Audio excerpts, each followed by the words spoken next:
শত মানুষ খুন করা হয়েছে, আপনি তাকে ফাঁসি কয়বার দেবেন? আপনি এখানে আর ফাঁসি বাড়াইতে পারবেন? একবারে বেশি পারবেন না। কিন্তু আল্লাহ তাআলার কাছে জাহান্নামের শাস্তির বিভিন্ন স্তর আছে। আমরা আশা করি এই দলের হাতে আল্লাহ যদি দেশ পরিচালনার দায়িত্ব দেন, এখন আমরা দল নিয়ন্ত্রণ করেছি, আমরা ইনশাআল্লাহ দেশও নিয়ন্ত্রণ করতে পারব। এবং আমরা কোথায় ছিড়া বিজাতে চাই না। এখন আইন আছে, তার প্রয়োগ নাই। যে আইনটা আছে এইটারও যদি প্রয়োগ থাকতো, সমাজের দুর্নীতি, সমাজের দুর্বৃত্তপনা 10 ভাগের 1 ভাগে নেমে আসতো। একজন গরিবকে যেমন রাষ্ট্র লুক আফটার করতে, প্রতিপালন করতে বাধ্য, সকল ধর্মের লোকদের জন্য এটা সরকার বাধ্য। বলে তাইলে আমার আর কোনো কথা নাই, আমরা তো এটা জানতাম না, তো এটা কি হবে? আমি বললাম যে নাটোরের লাড্ডু খাইতে কেমন মজা, এটা মুখে না দিলে আপনি বুঝবেন কিভাবে? আবার এটার প্রয়োগ শুরু হোক, তারপরে দেখবেন যে হয় কিনা। এই প্রয়োগে আপনাদের সবার সহযোগিতা আমরা চাই। আমরা আশা করি মানুষ নিজের প্রয়োজনে, নিজের কল্যাণে আমাদের এই উদ্যোগে ইনশাল্লাহ সবাই সম্পৃক্ত হবে। আমরা তার আলামত চতুর্দিকে এখন দেখতে পাচ্ছি, আলহামদুলিল্লাহ। এখন আমাদের বিভিন্ন ধর্মের ভাইয়েরা আসছেন আমাদের সাথে ওপেন মঞ্চে, পাবলিক মিটিংয়ে। তারা নিজের থেকেই বলছেন 54 বছর জামাত ইসলামের কোনো নেতাকর্মী আমাদের 1 ইঞ্চি জমি চলে বলে কৌশলে আমাদের কাছ থেকে কেড়ে নেয় নাই। আমাদের কোনো মায়ের ইজ্জতে, আমাদের কোনো বোনের ইজ্জতে, আমাদের কোনো মেয়ের ইজ্জতে হাত দেয় নাই। আমাদের ঘর বাড়িতে আক্রমণ চালায় নাই। আমাদেরকে বাস্তু বিটাহীন করে নাই। আমাদের কাছ থেকে চাঁদা দাবি করে নাই। আমরা শিখাইয়া দেই না রে ভাই।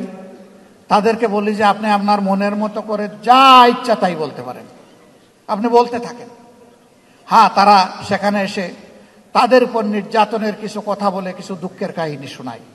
আমরা তখন লজ্জিত হই যে আমরা না করি, কেউ না কেউ তো তাদের উপরে এই জুলুমগুলা করে। অথচ আমরা পাশাপাশি প্রতিবেশী, যুগ যুগ ধরে এক জায়গায় বসবাস করে আসছি। লেখাপড়া করতে গেলে একই বেঞ্চে বসে, একই ডেস্কে বই রেখে আমরা লেখাপড়া করেছি। আজকে আমাদের এই সহযাত্রীদের সাথে আচরণ কেন? হ্যাঁ, আমরা চেষ্টা করেছি আমাদের দলটাকে সেইভাবে গড়ে তুলতে, নিয়ন্ত্রণ করতে। রোজকার সাধারণ খাবার এখন হবে অসাধারণ। প্রাণ স্বাদের মশলা, স্বাদ বাড়ায়, ঘ্রাণ ছড়ায়। আমরা আশা করি এই দলের হাতে আল্লাহ যদি দেশ পরিচালনার দায়িত্ব দেন, এখন আমরা দল নিয়ন্ত্রণ করেছি, আমরা ইনশাআল্লাহ দেশও নিয়ন্ত্রণ করতে পারব। আমরা যখন নিজেরা ঘুষ খাবো না, যখন চাঁদা দাবি করব না, যখন আমরা দখলদারিতে যাব না, তখন আশা করি বাকি সকলে বার্তা পেয়ে যাবেন এবং সকলের কান খাড়া হয়ে যাবে। এরপরে আমাদের সংগঠন হোক অথবা যে কোনো নাগরিক হোক, যদি এর কোনো ব্যত্যয় ঘটে, তার জন্য সত্যিকারের প্রয়োগ করার মতো আইন থাকবে ইনশাআল্লাহ।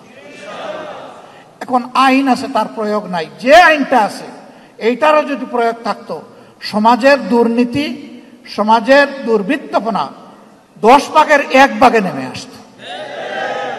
এটারও তো প্রয়োগ নাই। তা আবার প্রয়োগ আছে উল্টা প্রয়োগ। আপনি মারা গেছেন, আপনার ছেলে হবে আপনার হত্যা মামলার আসামি।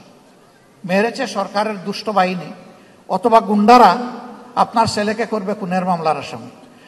15.5 বছর এগুলো হয় নাই? আমাদের লোক হত্যা করে আমাদেরকে এই মামলার আসামি বানিয়েছে। সম্মানিত ভাইয়েরা, এই দুনিয়ায় 100% ন্যায় বিচার নিশ্চিত করা অসম্ভব। একটা মানুষ তার চেষ্টায় কিংবা নির্দেশে শত মানুষ খুন করা হয়েছে, আপনি তাকে ফাঁসি কয়বার দেবেন? আপনি এখানে আর ফাঁসি বাড়াইতে পারবেন? একবারে বেশি পারবেন না। কিন্তু আল্লাহ তাআলার কাছে জাহান্নামের শাস্তির বিভিন্ন স্তর আছে। আল্লাহ সেখানে তার পাওনা পরিমাণ শাস্তি তাকে দান করবে।